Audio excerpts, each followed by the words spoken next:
Car break தானா cut ஆகல. எனக்கு ஆக்சிடென்ட் ஆகணும்னு பிளான் பண்ணி பிரேக் ஒயரை கட் பண்ணிருக்காங்க. அட கடவுளே, என்ன சொல்ற? இந்த சதி வேலையை செஞ்சது யாரு?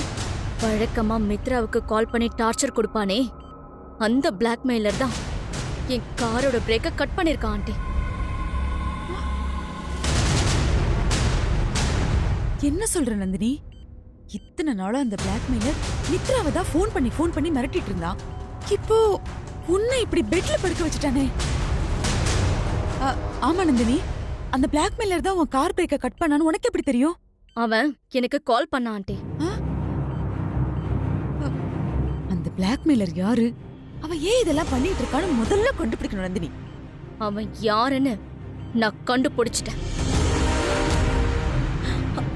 யாரு? அவன் ஏன் உன்னை மித்ராவையும் டார்கெட் பண்ணிட்டு இருக்கா? நிச்சயமா அந்த பிளாக்மெயிலர் ஆதியோட ஆளா தான் இருக்கணும்.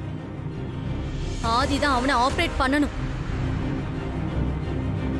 பார்வதிக்கு ஒரு பிரச்சனைனா பார்வதிக்கு சப்போர்ட்டா பேசுறான், மித்ராவை டார்ச்சர் பண்றான். இப்போ அகிலாண்டேஸ்வரிக்கு பிரச்சனைன்னதும் அவன் என்ன டார்கெட் பண்ணிருக்கான். அகிலாண்டேஸ்வரிக்கும் பார்வதிக்கும் ஒண்ணுனா ஆதி தானே வருவான். நீ சொல்றது கரெக்ட் தான் நந்தினி. பிளாக்மெயிலர் ஆதியோட ஆளே தான். வீட்டுக்குள்ள நடக்கிற விஷயத்த கூட உடனே தெரிஞ்சுக்கிட்டு பிளாக்மெயிலர் எனக்கு கால் பண்ணுவான். நான் அப்பவே சந்தேகப்பட்டேன், வீட்டுக்குள்ள இருக்கிற யாரோ தான் இப்படி பண்றாங்கன்னு. அந்த பிளாக்மெயிலர் விஷயத்த நான் பாத்துக்கிறேன். ஆமா, ஆக்சிடென்ட்க்கு அப்புறம் அந்த அகிலாண்டேஸ்வரி எப்படி இருக்கா? ரொம்ப அப்செட்ல இருக்காளா? நானே உன்கிட்ட சொல்லணும்னு இருந்தேன், அதுக்குள்ள நீயே கேட்டுட்ட. அந்த ஆக்சிடென்ட்டுக்கு அப்புறம் அகிலா நல்லாவே மாறிட்டா நந்தினி. மாறிட்டான்னு பொதுவா சொன்னா எப்படி ஆண்டி? எப்படி மாறிட்டா அத சொல்லுங்க. என்னத்த சொல்றது? அகிலாண்டேஸ்வரினா பத்த வச்ச பாம் எப்ப வெடிக்குமோங்கிற மாதிரி டெரரா இருக்கும். ஆனா இப்ப என்னடான்னா எல்லா பக்குவப்பட்ட ஞானி மாதிரி அவ்வளவு அமைதியா இருக்கா. என்ன ஆண்டி சொல்றீங்க? ஆமா நந்தினி, அகிலாவோட மாற்றத்தை என்னாலேயே நம்ப முடியல. இந்த அகிலாண்டேஸ்வரி வீர காப்பாத்துறன்னு இந்த சமையல்காரி ரத்தம் கொடுத்தால, அதுல இருந்து அவங்க ரெண்டு பேருக்கு நடுவுல பாண்டிங் ரொம்ப ஸ்ட்ராங் ஆயிடுச்சு. அதை எப்படியாவது உடைக்கணும்னு நானும் மித்ராவும் சேர்ந்து சமையல்காரி அகிலாக்காக சமைச்சு வச்ச ஸ்பெஷல் சாப்பாட்டுல உப்பு அள்ளி கொட்டி வச்சோம். அப்புறம் என்னாச்சு? என்ன நடந்தது தெரியுமா?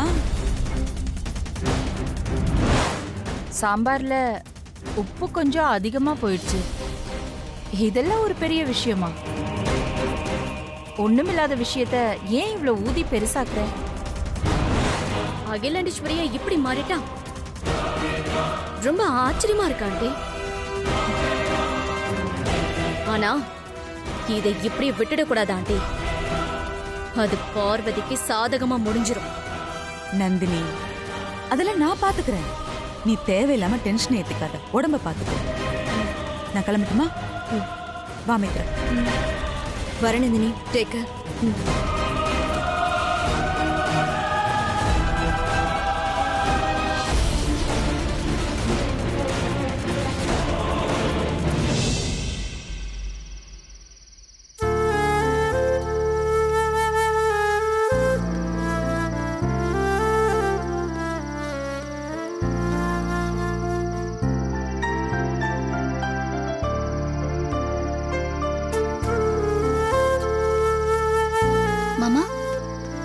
ரொம்ப நேரம் ஆச்சா?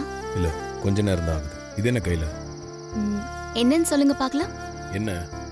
எனக்கு பிடிச்ச சாப்பிட்ற ஐட்டம் அதெல்லாம் எடுத்துட்டு வந்திருப்பேன். சாப்பிடுற ஐட்டம் தான், ஆனா இப்ப நான் கொண்டு வந்ததை சாப்பிட முடியாது. அது என்னன்னு சொல்லுங்க பாப்போம். வந்ததே லேட்டு, இதுல குஸ் வேறையா? அதுல என்ன இருக்குன்னு நீயே சொல்லிடு. சரி, கோச்சிக்காதீங்க, நானே காட்டுறேன்.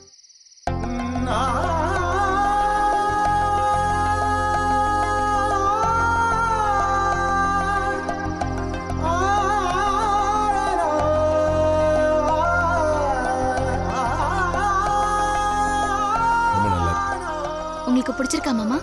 பிடிச்சிருக்கு. இது உங்களுக்காக தான் வாங்கிட்டு வந்தேன். எனக்காகவா? ஆமா மாமா, நீங்க மட்டும் அடிக்கடி எனக்கு ஏதாவது பரிசு கொடுத்து அசத்துறீங்கல்ல, பதிலுக்கு நானும் உங்களுக்கு பரிசு கொடுக்கணும்ல, அதுக்கு தான் இதை வாங்கிட்டு வந்தேன். இது வாங்கிக்கோங்க.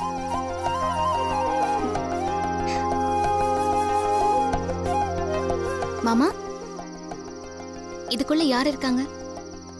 ஒரு ஜோடி மீன் இருக்கு. இதுல ஃபிஷ் இல்ல, நீயும் நானும் இருக்கும். சரியா சொன்னீங்க மாமா. இதுக்குள்ள நீங்களும் நானும் மட்டும் இல்ல, அம்மாவும் இருக்காங்க. அம்மா இருக்காங்களா? ஆமா மாமா, நம்மளோட அம்மாவும் இருக்காங்க. எங்க இருக்காங்கன்னு சொல்லுங்க பாப்போம்.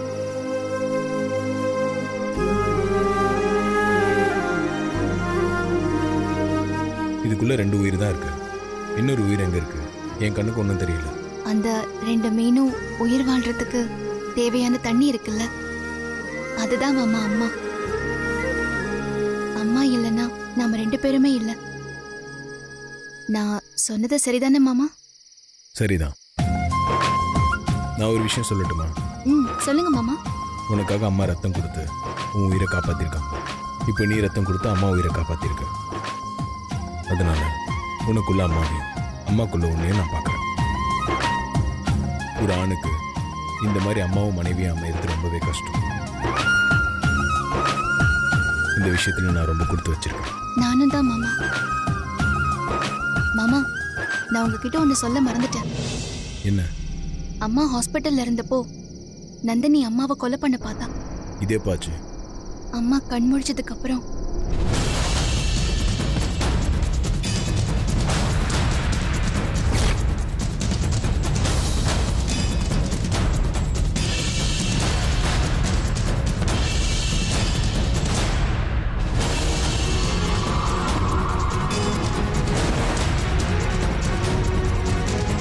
நந்தினிக்கு நீ சரியான பதிலடி தான் கொடுத்துருக்க. இருந்தாலும் அவ அடங்க மாட்டா மாமா. அவளுக்கு நீங்க சரியான தண்டனை கொடுக்கணும். நந்தினி ஏற்கனவே ஆக்சிடென்ட் ஆகி ஹாஸ்பிட்டலில் இருக்கால, அந்த தண்டனை அவளுக்கு போதுன்னு நினைக்கிறேன். மறுபடியும் அவள் அம்மா விஷயத்தில் தலையிட்டா அப்போ பார்த்துக்கலாம். சரி சரி மாமா, அப்போ கிளம்பலாமா?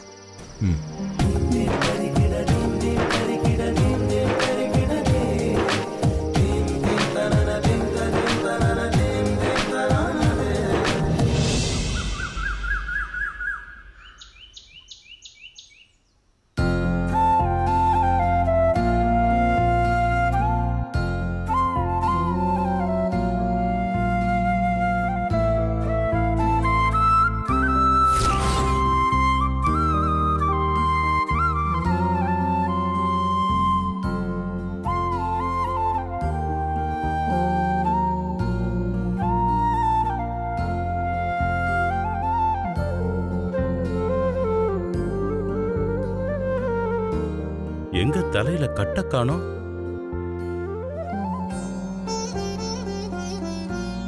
என்னது ஆச்சரியமா இருக்கு. அகிலா புதுசா தியானம் எல்லாம் பண்ணிட்டு இருக்கா.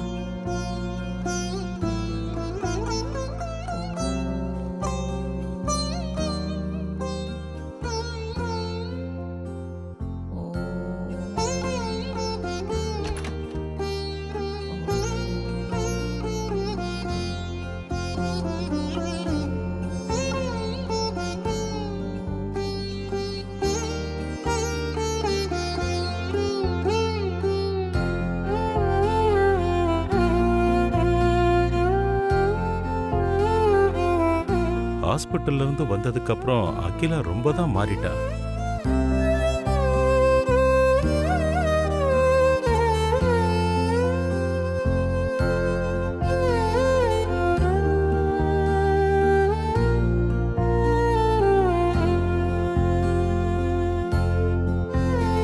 Good morning Akila. Good morning.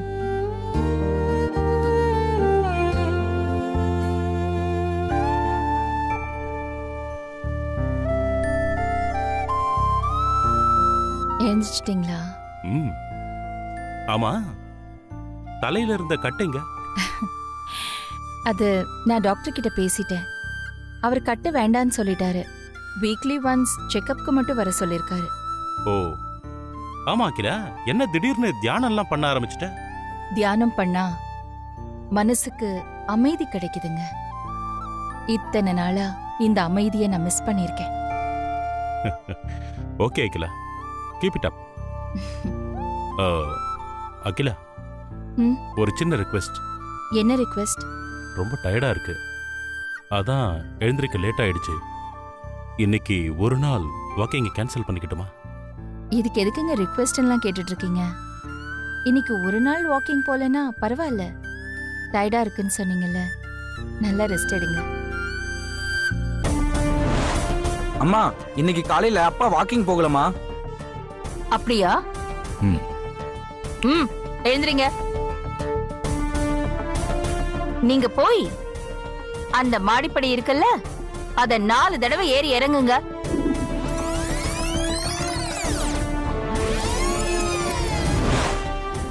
அப்படி இருந்த அகிலா என்ன இப்படி மாறிட்டா?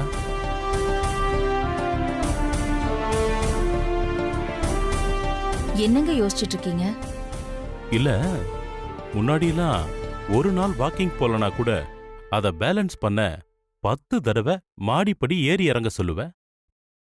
அப்படி கண்டிப்பா இருந்த நீ இப்போ இப்படி மாறிட்ட? எப்படி? வாழ்க்கையில கண்டிப்பு இருக்கணுங்க. அதுக்காக கண்டிப்பே வாழ்க்கையா ஆயிடக்கூடாது. அளவுக்கு மிஞ்சினா அமிர்தமே விஷமாகும்போது மத்த விஷயம்லாம் ஏமாத்துறோங்க. அதுதான் நானும் கொஞ்சம் மாறிட்டேங்க. இப்படி ஒரு மாற்றத்தை உன்கிட்ட நான் கொஞ்சம் கூட எதிர்பார்க்கல அகிலா. தானத்திலேயே சிறந்த தானம் எதுன்னு சொல்லுங்க பாப்போம். முன்னாடியெல்லாம் அன்னதானம்னு சொல்லுவாங்க, அப்புறம் கண் தானம்னு சொன்னாங்க, அதுக்கப்புறமா இப்போ ரத்த தானம். தானங்கள்ல எத்தனையோ வகை இருந்தாலும் காலத்துக்கு ஏத்த மாதிரி அப்பப்போ என்ன தேவையா இருக்கோ அது சிறந்த தானமா இருந்துட்டு வருது. நீங்க சொல்றது கரெக்ட் தான். ஆனா எல்லா காலத்திலயும் கடைபிடிக்க வேண்டிய தானம் ஒண்ணு இருக்கு. அது நிதானம். நிதானத்தை எப்ப நாம இழக்கிறோமோ அப்போ தன்மானம் நம்மளை விட்டு போயிடும். அவமானம் நம்மள தேடி வந்து சேரும். யோசிச்சு பார்த்தா நான் வேகமா, வீரமா, விவேகமா, துணிச்சலா, கம்பீரமா, அதிகாரமா இருந்திருக்கேன். ஆனா நிதானமா இருந்திருக்கேனா? யோசிச்சு பார்த்தா அதுக்கு என்கிட்ட பதில் கிடையாது. வேகம், விவேகம், துணிச்சல், தைரியம், இது எல்லாத்தையும் விட ஒரு மனுஷனுக்கு நிதானம் ரொம்ப முக்கியங்க. அதை இப்போ நான் நல்லா புரிஞ்சுக்கிட்டேன். இனி நான் அந்த நிதானத்தை கடைப்பிடிக்க போறேன். அகிலா, கேக்குறனேன்னு என்ன தப்பா நினைக்காத. நடந்த ஆக்சிடென்ட் உனக்கு வாழ்க்கையில பயத்தை உண்டாக்கிருச்சா? பயமா? எனக்கா? எப்படிப்பட்ட மனுஷனுக்கும் மரண பயம்னு ஒண்ணு இருக்கும். எனக்கும் அது கொஞ்சம் இருந்துச்சு. ஆனா மரண வாசலை தொட்டுட்டு வந்ததுல இருந்து எனக்கு இருந்த அந்த கொஞ்சம் பயமும் போயிடுச்சுங்க.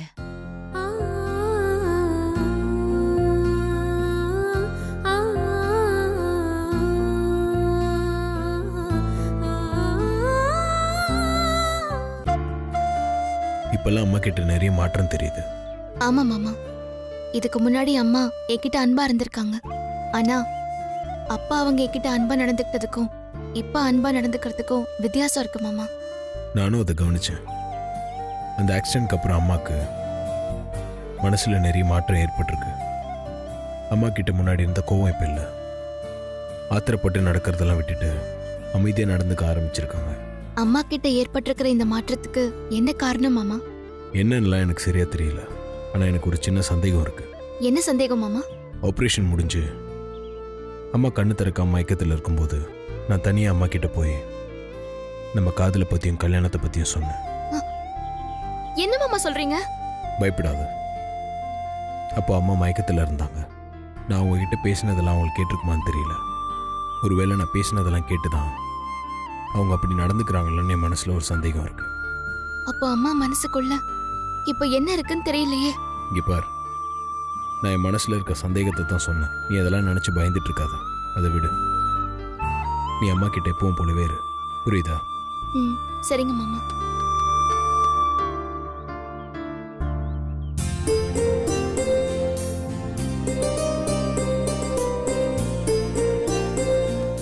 Good morning bro. Good morning அண்ணி. என்ன ப்ரோ காலையிலேயே பெரிய டிஸ்கஷன் போயிட்டு இருக்கு? அதெல்லாம் ஒன்றும் இல்லை, சும்மா தான் பேசிட்டு இருந்தோம். சரி ஆதி, நாங்க எதுக்காக இப்ப உங்களை தேடி வந்தோம்னு சொல்லிடுறேன். ஆக்சிடென்ட்டுக்கு அப்புறமா ஆண்டி ரொம்ப மாறிட்டாங்க. அதுவும் பார்வதி கிட்ட ரொம்ப அன்பா நடந்துக்கிறாங்க. அதனால உங்க விஷயமா ஆண்டி கிட்ட இப்ப பேசினா என்னன்னு எங்க மனசுக்குள்ள ஒரு யோசனை தோணுச்சு. அதெல்லாம் ஒண்ணு வேண்டாம் ஐஸ்வர்யம்மா. எப்பவும் அம்மா இதே போல அன்பா நடந்துக்கிட்டா அதுவே எனக்கு போதும். மறுபடியும் அம்மா என்கிட்ட வெறுப்பா நடந்துக்கிட்டா அதை என்னால தாங்கிக்கவே முடியாது.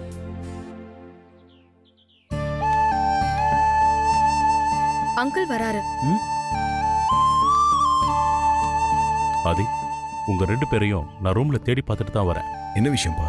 ஒரு முக்கியமான விஷயம் உங்ககிட்ட பேசி ஒரு முடிவு எடுக்கணும். அப்படி எல்லாருமே சேர்ந்து முடிவெடுக்கிற அளவுக்கு அப்படி என்னப்பா முக்கியமான விஷயம்? ஆதி பார்வதி கல்யாண விஷயம் அருண்.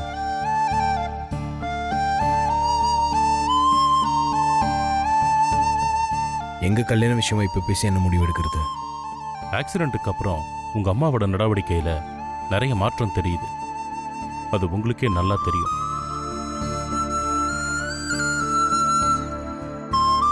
உங்க அம்மா கிட்ட இப்போ கோவமோ வேகமோ கொஞ்சம் கூட இல்லை. எதுலயும் அதிரடியா முடிவெடுக்காம நிதானமா பக்குவமா யோசிக்க ஆரம்பிச்சிட்டா.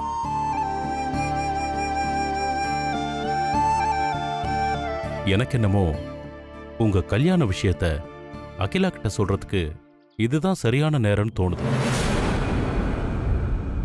அது விஷயமா உங்ககிட்ட பேசி ஒரு முடிவெடுக்கலான்னு தான் வந்தேன். அது சம்பந்தமா தான் அங்கிள் நாங்களும் பேசிக்கிட்டு இருந்தோம். ஆனா பார்வதி தான் ஆண்டிக்கு உண்மை தெரிஞ்சா அவளை வெறுக்க ஆரம்பிச்சிருவாங்களோன்னு பயப்படுறா. நீ பயப்படாத பார்வதி. உங்க விஷயத்தை அகிலா கிட்ட சொல்ல இதுதான் சரியான சந்தர்ப்பம். அகிலா டோட்டலா இப்ப வேற ஒரு அகிலாவா மாறி இருக்கா. இப்ப அகிலாவுக்கு உங்க விஷயம் தெரிய வந்தா அவ அதிரடியா எந்த ஒரு முடிவுக்கும் வரமாட்டா. அவளுக்கு கொஞ்சம் அதிர்ச்சியா இருந்தா கூட அதை தாங்கிக்கிட்டு கொஞ்சம் கொஞ்சமா அதுல இருந்து விலகி பக்குவமா யோசிக்கிற மனநிலையில அகிலா இப்ப இருக்கா. ஒருவேளை நீங்க சொல்ற மாதிரி நடக்காம போயிடுச்சுன்னா என்னங்கய்யா பண்றது? நீ சொல்றது எனக்கு புரியுது பார்வதி. ஆனா அகிலா இப்ப இருக்கிற மனநிலையில எப்பவும் இருப்பாளான்னு என்னால சொல்ல முடியாது. அதனால எனக்கு என்னமோ இதுதான் உங்க விஷயத்த அகிலா கிட்ட சொல்ல சரியான நேரம்னு தோணுது. என்ன ஆதி, நீ எதுவுமே சொல்லாம அமைதியா நிக்கிற? நீ என்ன நினைக்கிற? நீங்க சொல்றதும் கரெக்ட் தான். பார்வதி பயப்படுறதும் கரெக்ட் தான்ப்பா. அம்மா மனசு மாறிட்டாங்கன்னு சொல்ற நீங்களே அவங்க எப்போ இப்படியே இருப்பாங்கன்னு தெரியலன்னு சொல்றீங்க. ஸோ அம்மாவோட மனசை முழுசா தெரிஞ்சுக்கிட்டு அவங்க முழுசா மாறிட்டாங்கன்னு கன்ஃபார்ம் பண்ணிட்டு அதுக்கப்புறம் அம்மா கிட்ட சொல்லுவோம். அது வரைக்கும் பொறுமையா இருக்கலாம்ப்பா. ஓகே ஆதி, நான் என் மனசுல பட்டதை சொன்னேன். நீ உன் மனசுல பட்டதை சொல்லிட்ட. நீ சொன்ன மாதிரி இன்னும் கொஞ்ச நாள் பொறுமையா இருக்கலாம்.